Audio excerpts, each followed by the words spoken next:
ওই সামনে শুকনায় চলে যান, ওই আগুনের সামনে চলে যান।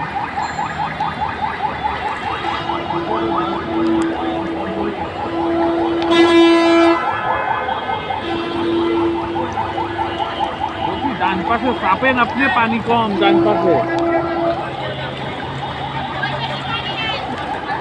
এ ভাই ওই পাশে যান না, বুঝে না খেলে বলছি যে এই পাশে চাপ দেন আপনি।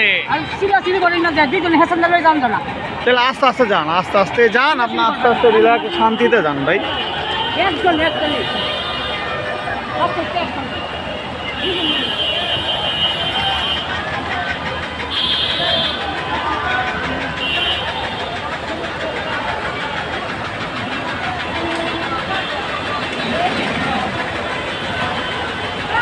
ওই যে বেটাদের ওইখানে পানি কতটুকু, আল্লাহু আকবার, আল্লাহু আকবার। এটা কোনো কাজ করলো?